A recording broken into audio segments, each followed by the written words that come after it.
Assalamualaikum warahmatullahi wabarakatuh. Salam sejahtera bagi kita semua. Pada saat ini kami dari kelompok tugas besar Bahasa Indonesia ingin mempresentasikan hasil diskusi kami yang bertema Bahasa Indonesia dalam Pembangunan Bangsa. Dengan saya sendiri, Mahfud Zain Sabani. Dengan saya Vita Ambarwati. Dan dengan saya Lydia Juliana Simamura. Selanjutnya, kenapa bahasa Indonesia berperan penting dalam pembangunan bangsa? Bahasa Indonesia merupakan bahasa resmi bangsa Indonesia. Jauh sebelum Indonesia merdeka dari zaman kerajaan-kerajaan, bahasa Melayu merupakan bahasa yang dipakai oleh zaman itu untuk berhubungan antar manusia. Salah satu bukti penggunaan bahasa Melayu dapat dibuktikan dari sebuah prasasti di Palembang tahun 663 yang penulisnya masih menggunakan bahasa Melayu. Memasuki abad ke-20, rakyat Indonesia merasa butuh sesuatu untuk bisa mengikat mereka sebagai bangsa yang bersatu. Setelah itu, rakyat pribumi pun sepakat menjadikan bahasa Melayu sebagai bahasa pemersatu mereka. Lambat laun bahasa Melayu mengalami perubahan oleh rakyat tanah air yang kemudian disebut sebagai bahasa Indonesia. Bahasa Indonesia kemudian diresmikan menjadi bahasa persatuan atau bahasa nasional pada tanggal 28 Oktober 1928 bertepatan dengan Hari Sumpah Pemuda. Bahasa Indonesia pun dinyatakan kedudukannya sebagai bahasa negara pada tanggal 18 Agustus 1945.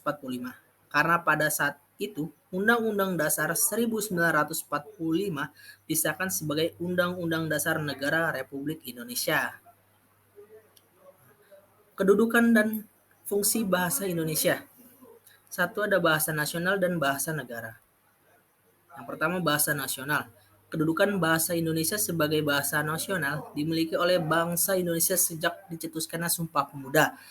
Di dalam kedudukan sebagai bahasa nasional, bahasa Indonesia berfungsi sebagai satu, lambang nasional, lambang kebangsaan nasional, dua, lambang identitas nasional, tiga, alat pemersatu berbagai suku bangsa yang berlatar belakang sosial budaya dan berbahasa yang berbeda. Alat yang keempat, alat perhubungan antar daerah dan antar budaya. Bahasa negara. Di dalam proklamasi kemerdekaan Republik Indonesia tanggal 17 Agustus 1945 telah mengukuhkan kedudukan dan fungsi bahasa Indonesia secara konstitusional sebagai bahasa negara sesuai dengan ketentuan yang tertera di dalam Undang-Undang Dasar 1945 bab 15 pasal 36 di dalam kedudukannya sebagai bahasa negara. Bahasa Indonesia juga berfungsi sebagai satu, bahasa resmi negara, dua, bahasa pengantar di dalam dunia pendidikan, ketiga, alat penghubungan dalam tingkat nasional untuk kepentingan perencanaan dan pelaksanaan pembangunan nasional serta kepentingan pemerintahan. Dan keempat, pengembangan budaya, ilmu pengetahuan, dan teknologi. Salah satu fungsi bahasa Indonesia di dalam kedudukannya sebagai bahasa Indonesia adalah pemakaiannya sebagai bahasa resmi kenegaraan. Nah, apakah bahasa Indonesia memiliki peran penting dalam pembangunan karakter? Pentingnya peran bahasa Indonesia bersumber dari Ikrar Sumpah Pemuda pada butir ketiga yang berbunyi, kami putra-putri Indonesia menjunjung tinggi bahasa persatuan bahasa Indonesia. Membuktikan bahwa pengakuan menjunjung tinggi bahasa persatuan bahasa Indonesia memiliki fungsi yang luar biasa dalam mengembangkan kepribadian dan karakter bangsa dalam berbahasa. Bahasa Indonesia memiliki peran penting dalam pembangunan karakter seseorang. Bahasa adalah alat komunikasi utama yang digunakan oleh manusia untuk berinteraksi dengan orang lain dan menyampaikan pemikirannya, perasaan, dan nilai-nilai. Melalui bahasa, seorang dapat mengungkapkan kepribadian, etika, dan moralitas mereka. Nah, apakah bahasa Indonesia memiliki peran penting dalam perkembangan karakter? Pertama-tama, bahasa Indonesia memungkinkan seorang untuk mempelajari dan memahami nilai-nilai yang dianut dalam budaya Indonesia. Bahasa Indonesia mencerminkan kekayaan budaya Indonesia, termasuk nilai-nilai seperti gotong royong, kejujuran, kerja keras, kesopanan, dan rasa saling menghormati. Dengan menggunakan bahasa Indonesia secara benar dan sopan, seorang dapat menunjukkan kesadaran akan nilai-nilai ini, dan ini dapat membentuk karakter yang baik. Selain itu, bahasa juga memainkan peran penting dalam mengembangkan keterampilan komunikasi yang efektif. Kemampuan untuk berkomunikasi dengan baik adalah aspek penting dalam membentuk karakter yang kuat. Bahasa Indonesia yang baik dan efektif melibatkan penggunaan kata-kata yang tepat. Dengan menguasai bahasa Indonesia dengan baik, seseorang dapat meningkatkan kemampuan komunikasi mereka, yang pada gilirannya dapat memperkuat karakter mereka. Dalam keseluruhan, bahasa Indonesia memiliki peran penting dan pembangunan karakter seseorang.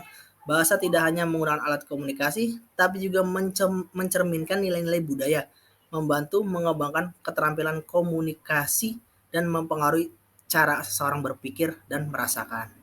Oleh karena itu, penting bagi individu untuk mempelajari dan menggunakan bahasa Indonesia dengan baik guna membangun karakter yang baik dan berkualitas. Selanjutnya saya persilakan Vita. Selanjutnya adalah bagaimana peran bahasa Indonesia di era globalisasi. Dalam era globalisasi, ketahanan bahasa Indonesia diuji karena mulai menurunnya kecintaan dan kebanggaan masyarakat berbahasa persatuan di negeri ini. Generasi muda seolah kehilangan kepercayaan diri apabila tidak menggunakan istilah asing dalam setiap percakapan maupun tulisan. Di era globalisasi, bahasa Indonesia tetap memiliki peran penting sebagai salah satu alat komunikasi yang digunakan di Indonesia dan di dunia internasional. Berikut ini adalah beberapa peran bahasa Indonesia di era globalisasi. 1. Komunikasi. Bahasa Indonesia memainkan peran utama dalam memfasilitasi komunikasi antara berbagai etnis dan suku di Indonesia yang memiliki bahasa ibu yang berbeda. Selain itu, bahasa Indonesia juga digunakan dalam komunikasi bisnis, pemerintah, pendidikan, dan sektor publik lainnya. Kedua, identitas nasional. Bahasa Indonesia adalah bahasa resmi dan bahasa persatuan di Indonesia. Dalam era globalisasi, keberadaan bahasa Indonesia membantu memperkuat identitas nasional dan mempromosikan kesatuan di antara masyarakat Indonesia. Ketiga, pendidikan. Bahasa Indonesia merupakan bahasa pengantar dalam sistem pendidikan di Indonesia. Penguasaan bahasa Indonesia yang baik diperlukan untuk memperoleh pengetahuan dan keterampilan dalam berbagai disiplin ilmu, serta untuk memahami bahan ajar dan komunikasi dengan dosen dan sesama mahasiswa. Keempat, budaya sastra. Bahasa Indonesia merupakan media yang penting dalam mempertahankan dan mengembangkan budaya dan sastra Indonesia. Bahasa ini digunakan dalam penulisan dan penerbitan buku, puisi, novel, drama, dan karya seni lainnya yang memperkaya budaya Indonesia. Kelima, pariwisata. Bahasa Indonesia berperan penting dalam industri pariwisata Indonesia. Sebagai bahasa resmi, penguasaan bahasa Indonesia memungkinkan para pelancong asing berkomunikasi dengan penduduk setempat, memahami budaya lokal, dan menikmati pengalaman wisata yang lebih baik. Yang keenam, diplomasi. Bahasa Indonesia digunakan dalam hubungan diplomatik dengan negara-negara lain. Dalam konteks ini, bahasa Indonesia membantu negosiasi, perjanjian, dan komunikasi antar bangsa. Yang ketujuh, media dan teknologi. Bahasa Indonesia digunakan dalam media massa, termasuk surat kabar, majalah, televisi, radio, dan internet.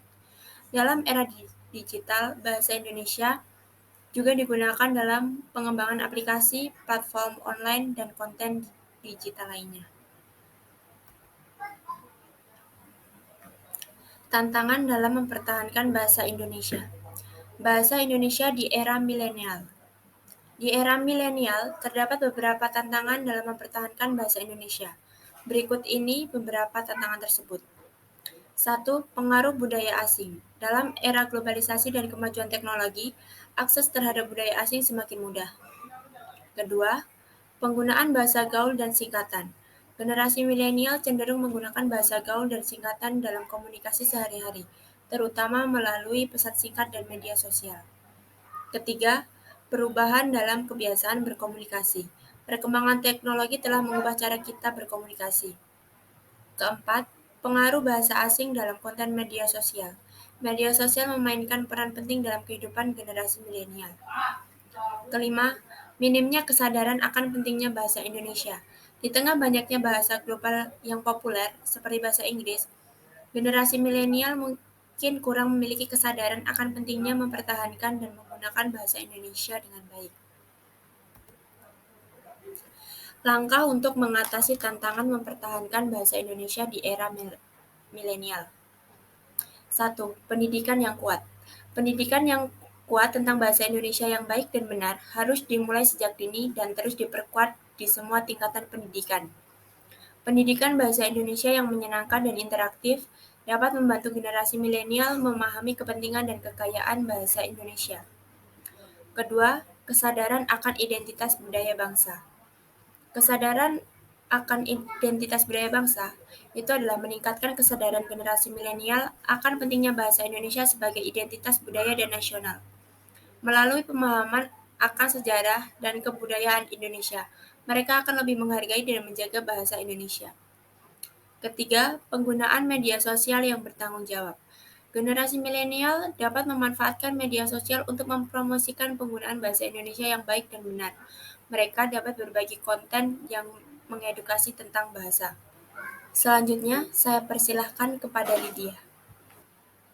Selanjutnya, saya akan menjelaskan tentang dampak penggunaan bahasa asing sebagai bahasa sehari-hari terhadap penggunaan bahasa Indonesia. Sebelumnya, saya akan menjelaskan apa itu bahasa asing. Bahasa asing merupakan bahasa dari negara lain.